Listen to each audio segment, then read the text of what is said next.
My brother stole my inheritance while I covered his debt, so I quietly reclaimed everything and left him broke with nothing but regret behind.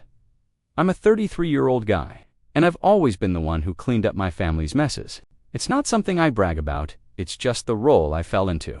My parents raised us in a modest, middle-class home where hard work was supposed to mean stability. But somewhere along the way, that message only stuck with me. My younger brother, Ryan, was the exception. He had charm, the kind that could talk a landlord into waiving late rent or convince our mom that skipping a job interview was self-care. Ryan's life was always chaos disguised as potential. One month he wanted to be a music producer. The next, he was investing in crypto with borrowed money. Every time he failed, Mom would sigh and say, "He just needs a little time. He's a dreamer." Meanwhile, I was the one covering his bounced checks, paying off his phone bills, and quietly transferring money into his account so our parents wouldn't worry. I told myself it was temporary, that once Ryan got on his feet, things would even out. But that balance never came. Every debt I paid turned into another excuse for him to avoid responsibility. Every sacrifice I made convinced my parents that I'd always manage because I always did. It was easier for them to rely on me than to hold Ryan accountable. Still, I kept going. Family meant loyalty, right? I worked extra shifts, skipped vacations, and poured my earnings into maintaining peace. I believed love meant sacrifice, even when it bled me dry. Then Dad started coughing more often. It wasn't just a cold this time. Doctor visits turned into treatments, and the house felt heavier by the day. While I tried to keep everything together, Ryan was out networking. Another word for avoiding reality. I didn't realize it then, but my father's illness wasn't just the beginning of his decline. It was the start of the storm that would destroy everything we called family. When Dad passed away, the house fell silent in a way that didn't feel peaceful. It felt unfinished. The man who'd worked every day of his life to keep us stable was suddenly gone. And all that remained were the things he left behind. I tried to focus on the logistics bills, paperwork, funeral costs, because that's what I did best. Ryan, on the other hand, turned grief into performance. He cried loud, gave long speeches about honoring Dad's legacy, and somehow managed to make every moment about him. Mom leaned on both of us differently. With me, it was practical. "Can you handle the lawyer, sweetheart?"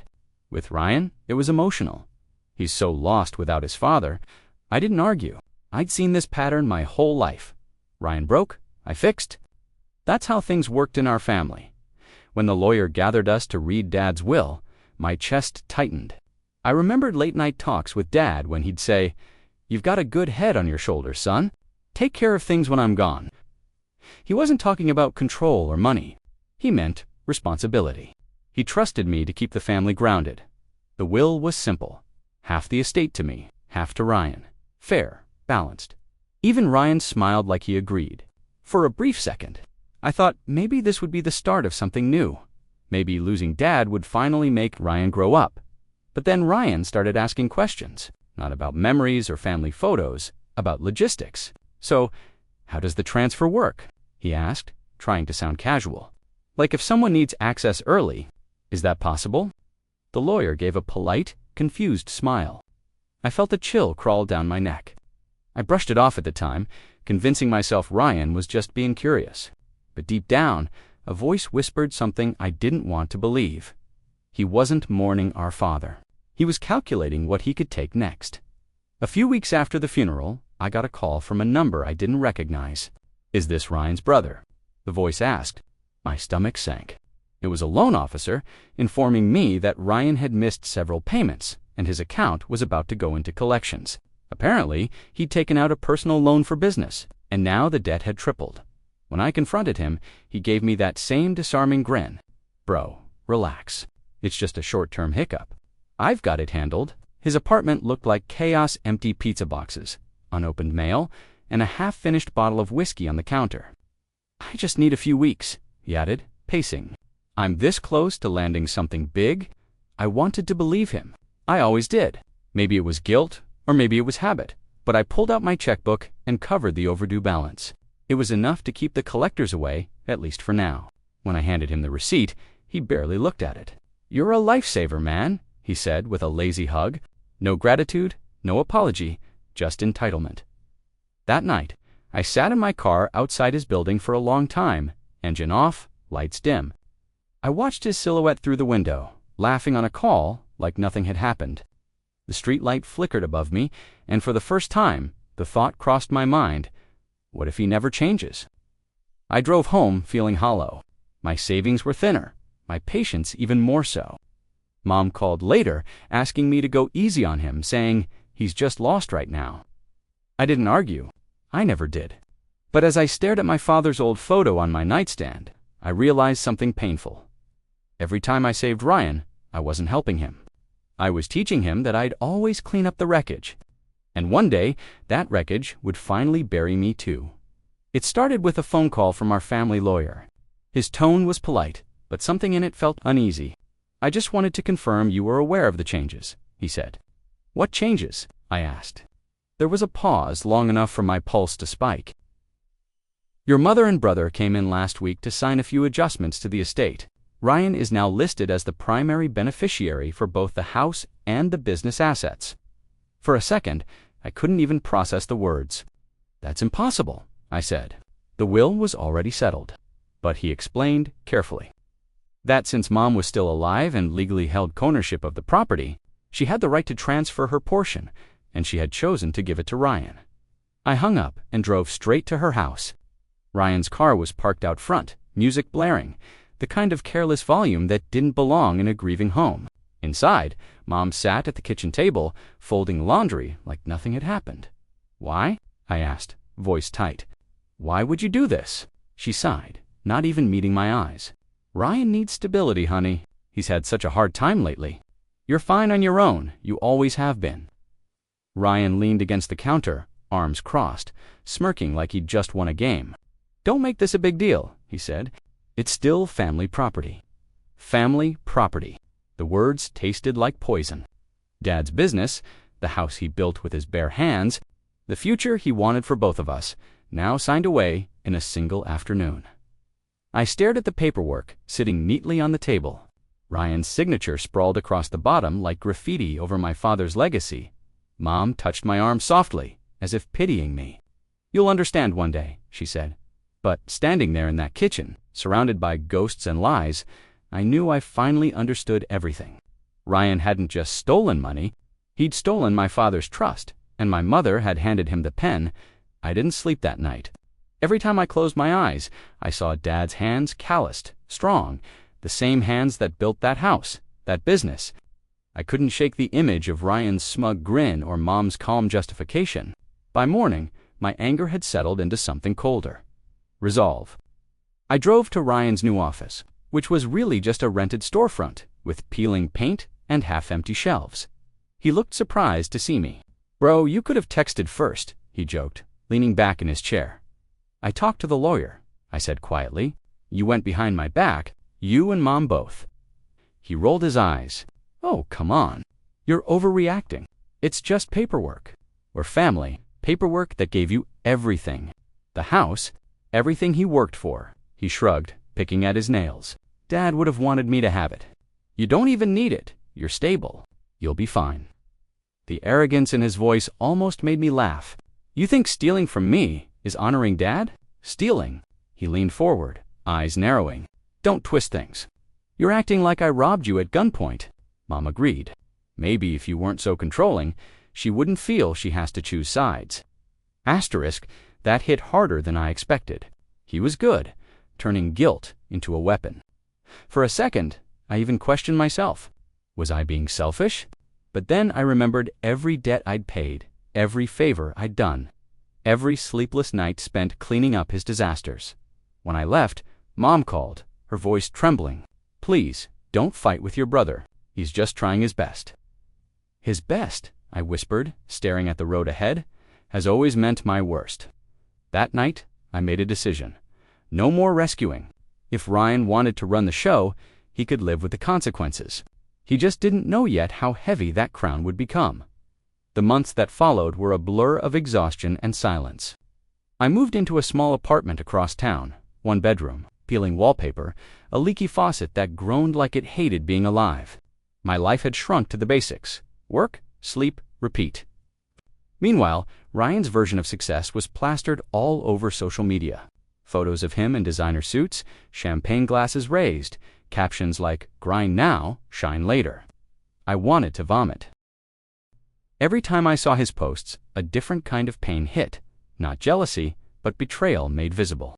That house, that business, that image, it was all built from the same foundation I helped hold up my whole life, and now it looked like he was thriving, while I was just forgotten. Mom called sometimes, always with that same hesitant tone. "Ryan misses you," she'd say. "He's doing so well. You should be proud of him." I'd grip the phone tight, swallowing words that would only make things worse. I couldn't bring myself to tell her that I was barely making rent, that I ate instant noodles for dinner most nights, that the silence in my apartment felt heavier than any argument ever could. After a particularly long shift, I stopped by the old neighborhood. I parked outside Dad's house, my house, and just sat there. The porch light was on, and laughter spilled through the windows. Ryan's voice, confident and loud, carried across the yard. For a second, I saw Dad's ghost in that window, shaking his head. I don't know how long I sat there, but when I finally drove away, something broke quietly inside me. I wasn't just angry anymore. I was done. Done begging for fairness. Done fighting for people who'd already chosen their side. That was the night. I stopped being the family's safety net and started becoming their reckoning. I disappeared from their lives. No calls, no updates, no messages. I poured every ounce of energy I had into rebuilding from scratch, not just financially, but emotionally. I picked up extra shifts at work, learned new skills online, and started freelancing in my spare time. The exhaustion was brutal, but it was mine. Every dollar I earned felt like a small victory, a brick in the foundation of a life no one could take from me again. At first, it was survival. Then, slowly, it became purpose. I found a mentor through work, an older contractor named Sam, who reminded me a lot of Dad, straightforward, patient, the kind of man who taught more through silence than words. One afternoon, over coffee, he said, "You've got a good head on your shoulders, kid. Stop looking backward. Build something they can't touch." That stuck with me. So, I started a small side business, home repairs, property maintenance, using every lesson I'd learned from years of helping my father. Word spread faster than I expected. Clients recommended me, jobs doubled. For the first time in years, I didn't feel like I was patching someone else's life together. I was building my own. Meanwhile, rumors about Ryan started to drift my way. Missed payments, bad deals, angry investors. Apparently, running a business required more than Instagram quotes and charisma. I didn't celebrate his downfall. Not yet. But I won't lie, there was a grim sense of justice watching his empire wobble.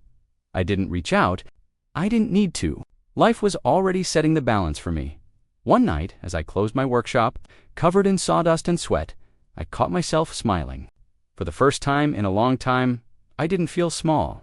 I felt free. But deep down, I knew this peace wouldn't last. Not with the storm that was still coming. It happened on a quiet Thursday afternoon.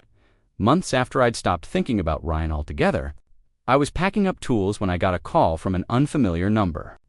"This is Martin Hale," the voice said. "I'm an attorney, your father's former estate lawyer. There's something I think you should know." The name pulled me straight back into memories I'd buried. I agreed to meet. When I walked into his office, it smelled like paper and old wood, the same scent that used to fill Dad's study. Martin looked older, grayer, but his eyes were sharp. He slid a thin folder across the table. "Your father was smarter than most people gave him credit for," he began. Before he passed, he asked me to add a clause to his will, one that wasn't disclosed during the initial reading. I frowned. "What kind of clause?" He smiled faintly. "A safeguard. If any portion of the inheritance was sold, mortgaged, or misused within 5 years of his death, ownership would legally revert to you." I stared at the document, heart pounding. "Are you saying," he nodded, "your brother's been using the house as collateral? Multiple loans. And the business, he's been bleeding it dry. If what I've found holds up, those assets technically belong to you again." The room felt suddenly smaller. My chest tightened, not from anger this time, but disbelief. Dad had known. Somehow, he knew Ryan would ruin everything. He'd planned for it. Martin leaned back. It's poetic, really. He trusted you to protect what mattered, even from your own family. As I drove home, the world outside blurred neon lights, rain streaking across my windshield, the hum of tires on wet asphalt. For the first time in years, I felt something shift inside me. Not vengeance, not relief. Just clarity. My father hadn't left me powerless, he'd left me patient. And now, the clock on Ryan's borrowed fortune was running out. I didn't confront Ryan right away. I wanted to. God, I wanted to, but Dad's lawyer had been clear. Patience would make this ironclad, so I played the long game, the same way I used to fix Ryan's problems. Only this time, I was fixing mine. I started reaching out under the radar, accountants, former business partners, even the bank officers handling Ryan's loans. Everyone had the same story: missed payments, reckless spending, and mounting debt. His confidence had turned to desperation. Yet publicly, he kept up appearances, posting motivational quotes about resilience while his financial world collapsed behind the curtain. One evening, I called him. It was the first time we'd spoken in nearly a year. "Hey, man," I said evenly. "Heard things have been rough. Need any help?" He hesitated. "Help from you." There was a bitter laugh. "Didn't realize you cared." "Family's family," I said, forcing warmth into my voice. "We can meet up, go over some numbers. Maybe I can help you sort things out." He agreed, of course. Pride couldn't pay his bills. When we met, he looked thinner, jittery, eyes darting like a man waiting for a miracle that never came. He handed me a folder full of financial records, hoping I'd find a loophole. I did, just not for him. That night, I sent everything to Martin, my father's lawyer. "This is enough," he confirmed. "He's violated every clause. Once we file, everything reverts back to you, legally." I sat there in silence, staring at my brother's signature at the bottom of those. Reckless deals, the same handwriting that had stolen from me once before. Only this time, he'd handed me the rope himself. I didn't feel joy or revenge. Just inevitability. For years, I'd carried his weight on my back. Now, all I had to do was step aside and let him fall under it. The court hearing was quiet. Clinical, no shouting, no theatrics. Just papers, signatures, and truth laid bare. Ryan showed up late, wearing an expensive suit that didn't fit right anymore. His eyes darted around the room, full of fake confidence but real fear. When the judge read the ruling, my pulse barely moved. Everything, the business, the house, the remaining assets, legally reverted to me under my father's clause. Ryan's loans and debts were now his alone. He blinked like he didn't understand. "What do you mean everything reverts?" he stammered, glancing at his attorney. The lawyer sighed. "It's exactly as it sounds. You violated the conditions of the inheritance." Ryan turned toward me, voice breaking. "You did this. You set me up." I met his eyes, calm as stone. "No, Ryan, you did this. Dad gave us both a chance. You just sold yours for quick cash." The courtroom went still. For once, he had no clever comebacks, no charm to hide behind. He looked small, like the child he'd never stopped being. Outside, he followed me into the parking lot. "Come on, man," he pleaded. "We can fix this. I just need some time. I'll pay you back, like all the other times." I asked quietly. "You had everything handed to you, Ryan. All I ever did was try to keep you from burning it down." He stepped closer, desperation flickering into anger. "You think you're better than me?" I shook my head. "No. I just learned when to stop saving someone who doesn't want to change." He didn't reply. Just stood there, watching as I walked away. For years, I dreamed of revenge. But standing in that empty parking lot, I realized the truth. Justice wasn't loud. It was quiet, simple, and final. And that silence, it was the sound of everything finally coming full circle. In the weeks after the ruling, the silence around Ryan became deafening. His so-called friends, the ones who once filled his parties and cheered on his success, vanished overnight. The luxury car disappeared, the house he'd flaunted was repossessed, and his credit cards stopped working. He went from champagne dinners to asking Mom for grocery money within a month. Mom called me one evening, her voice trembling like she was holding back tears. "He's not doing well," she said softly. "He's lost everything. Can't you help him?" "Just a little." I stared at the ceiling. The same ceiling I'd stared at 100 times when I was the one struggling, while she told me to be patient with your brother. "Mom," I said quietly, "I did help him. I helped him learn what happens when you take and never give back." There was a long pause. Then, just a broken sigh. "He's still your brother." "I know," I said, "and that's the saddest part." I hung up before my voice could crack, because beneath all the justice, the closure, the peace, there was still grief. Grief for the family we could have been, for the father who'd tried to prevent this, for the version of Ryan I'd spent my life trying to believe in. A few days later, I passed by the old neighborhood again. The house stood empty, windows dark, the porch light long burned out. It didn't feel like victory. It felt like standing over the ashes of something that used to be home. Ryan tried calling once, maybe twice. I never answered. Some debts aren't paid with money. Some are paid in silence. And as painful as it was, I realized this was the one thing I'd never let him steal from me again, my peace. 2 years have passed since that day in court, and life feels quiet again, not the kind of quiet that comes from loss, but the kind that follows a storm, calm, steady, earned. I rebuilt the business under a new name, one that honored Dad's values instead of Ryan's greed. Every nail I drive, every handshake with a client, feels like reclaiming a piece of what he taught me. Hard work, integrity, pride without arrogance. My apartment has changed too. It's not big, but it's warm, sunlight spilling through the curtains in the morning, tools neatly lined along the wall, photos of Dad smiling from a dusty shelf. Sometimes I catch myself talking to him while I work, telling him how things turned out. "You were right, old man," I say. Patience was the real inheritance.